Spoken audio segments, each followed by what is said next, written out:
You have probably heard it before and ignored it.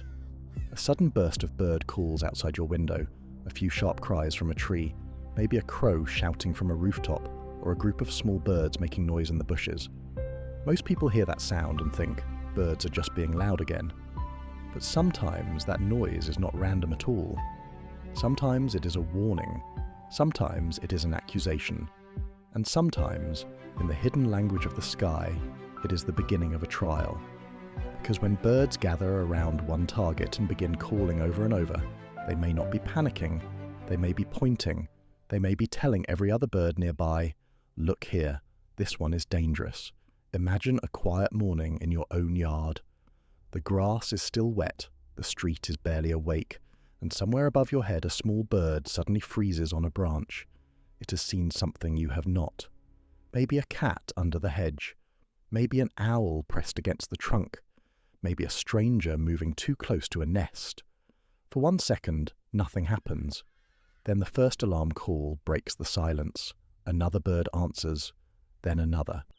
Within moments, the tree that looked peaceful turns into a courtroom. The branches become the seats, the calls become testimony, and the creature in the middle becomes the accused. What makes this so strange is that many birds do not simply flee from danger. They move toward it. They gather around predators, shout at them, dive near them, and pressure them until they leave. Scientists call this mobbing behavior, but that name almost sounds too simple for what is happening. Because from the outside, it looks like chaos. But from the inside, it may be one of nature's oldest security systems. While you are standing there with your coffee, thinking the birds are just making noise, an entire neighborhood above your head may be deciding who is safe, who is dangerous, and who needs to be driven away. The biggest mistake people make is thinking these birds are simply scared. That is the easy explanation. A predator appears, the birds panic, they scream, and everyone flies away. But if that were true, the strangest part would not make sense. Because many birds do the opposite of what fear should make them do. They do not hide, they do not stay silent, they do not scatter into the trees and hope the danger passes. Instead, they come closer. A small bird may see an owl sitting perfectly still against the bark, a hunter built for silence, a creature that could kill it in a second, and yet that tiny bird begins to call. Then another bird joins, then another.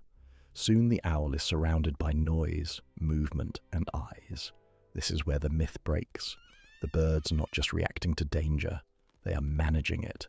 Their calls tell the predator, "We see you. You are not hidden anymore. Your surprise is gone." And in the world of predators, losing surprise can mean losing the hunt. So the screaming is not useless, it is pressure, it is exposure, it is a public announcement that the dangerous one has been found. Imagine a thief trying to move quietly through a dark street, and suddenly every window lights up at once. That is what a mobbing flock does to a predator. It turns secrecy into attention, and attention is expensive. An owl that wanted to rest now has to stay alert. A cat that wanted to stalk now has every bird watching its steps. A hawk that wanted an easy target now has a crowd tracking its position. The shocking part is that this behavior can cost the birds energy and safety, but it can still help them survive. They are not winning by strength. They are winning by making danger uncomfortable. So when you hear birds exploding into sound near your house, do not imagine panic first. Imagine strategy. Somewhere in that noise, a hidden threat may have just lost its cover, and the whole neighborhood of birds knows it. Now imagine the whole story from the smallest possible point of view. Not from the owl, not from the cat, not from the person walking under the tree, but from one tiny bird sitting on a branch with a body so light it could fit in your palm. For most of the morning, its world is simple. Find food, stay warm, watch the nest, listen for movement. Every second matters because in the bird's world, hesitation can be fatal. Then something changes. The leaves below move in the wrong rhythm. A shadow presses against the trunk. Two yellow eyes open where there should only be bark. The little bird has found an owl, and in that moment, it has a choice that looks almost impossible. It can stay quiet and protect itself, or it can call out and reveal its position. This is the micro-drama hidden inside every burst of bird noise you hear from your window. The first alarm call is not just a sound, it is a decision. It says, "I saw danger. I am willing to risk being noticed so the others can know." And once that call enters the air, the world changes fast. A nearby bird hears it and becomes alert. Another bird recognizes the tone and flies closer. Younger birds may not even understand what the enemy is yet, but they learn by watching the reaction of the adults. This is the shocking part. A bird does not always need to be attacked to learn fear. Sometimes fear is taught through sound. One alarm call can turn an ordinary branch into a classroom where survival is passed from one body to another in seconds. The owl may still be stronger. The cat may still be faster. But the small bird has something neither of them can control. It has a voice that can recruit witnesses. And once witnesses arrive, danger is no longer private. The strangest part of the bird trial begins when the target is not just a predator, but someone the flock remembers. This is where the story moves from alarm into reputation. In the human world, a bad name can follow you through whispers, warnings, and old stories. In the bird world, it can follow you through calls, flight paths, and hundreds of watching eyes. Crows and ravens are especially terrifying in this way, because they do not treat every face, every partner, or every danger as the same. They notice, they compare, they remember. If a crow learns that a certain person is dangerous, that knowledge may not stay inside one bird's mind.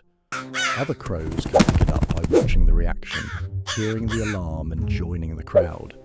Suddenly the crime is no longer private, it becomes public information.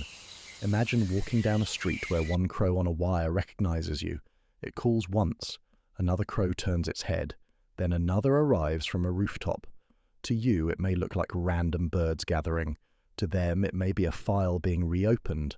The accused has returned. And this is why the idea of a bird court feels so unsettling. There is no judge, no gavel, no written law. The punishment is social pressure. The flock may follow, shout, dive close, refuse to relax, or teach younger birds that this shape, this face, this creature means trouble. In some birds, even cooperation has a memory. If a partner cheats, steals, or fails to help, the next meeting may not be the same. Trust can shrink. Distance can grow. The shocking fact is not that birds make noise. The shocking fact is that some birds live inside invisible maps of trust and danger. Above your head, a flock may be deciding who belongs, who threatens the group, and who should never be ignored again. The most uncomfortable part is that this is not happening in some distant rainforest or untouched wilderness. It may be happening right outside your window while you're watching this video. Your backyard, your street, your roof, your fence, your power lines, your parking lot, all of it can become part of this hidden system. To you, a tree near your house is just a tree. To birds, it may be a lookout tower, a meeting place, a nursery, a danger zone, or the scene of an old warning. When a cat crosses the grass, when a hawk lands on a pole, when a stranger gets too close to a nest, the air can change before you even notice anything. One bird calls, another answers, a third joins from a different branch, and suddenly the quiet place you thought you knew becomes alive with information. This is where the story becomes personal, because the birds above your head may know your neighborhood in a way you never will. They know which bushes hide cats. They know which roofs attract hawks. They know which trees are safe at sunrise and which corners become dangerous near dusk. And in mixed flocks, even birds from different species can use each other like an emergency network. A chickadee's alarm can warn a nuthatch. A crow's anger can pull attention from blocks away. A tiny call can travel through the neighborhood faster than you can open your phone. We have just looked at how birds sleep, watch, accuse, and remember, but the way they pass danger from one mind to another is even stranger. Subscribe if you want to keep seeing the hidden systems that live beside us every day, because once you understand this, ordinary sounds stop feeling ordinary. The next time birds explode into noise near your home, do not just look at the birds. Look where they are looking. Somewhere in that direction, the invisible map of your neighborhood may have just lit up. The deeper you look, the less this feels like simple noise, and the more it looks like an ancient system that has been running above us long before our cities, roads, and houses existed. Birds do not have courts the way humans do. They do not write laws. keep records, or gather under a judge, but they do have something powerful enough to shape survival.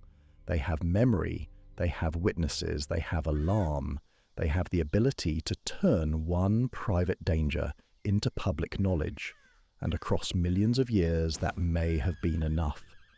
A single small bird cannot defeat an owl. A single crow cannot control an entire street. A single alarm call cannot remove every threat from the world. But when those signals spread from branch to branch, from rooftop to rooftop, from one species to another, they create something larger than any one bird. They create a living network of attention. In forests, in suburbs, in frozen fields, in city parks, the same hidden logic repeats. See the danger, name the danger, warn the others, pressure the threat until it moves, teach the young what must never be ignored. That is why the idea of a bird trial feels so strange to us. It is not justice in the human sense. It is survival dressed as judgment. The accused may be a cat, an owl, a hawk, a snake, a person, or even another bird that broke the fragile rules of trust. And the punishment may be noise, pursuit, memory, or exclusion. But the result is real. The group changes its behavior. The neighborhood becomes safer. The warning remains. So the next time you hear birds screaming above your house, do not dismiss it as background sound. Somewhere in that burst of wings and voices, a verdict may be passing through the air. And if you have ever seen birds gather and shout at one target, write it in the comments, because you may have witnessed one of nature's oldest trials.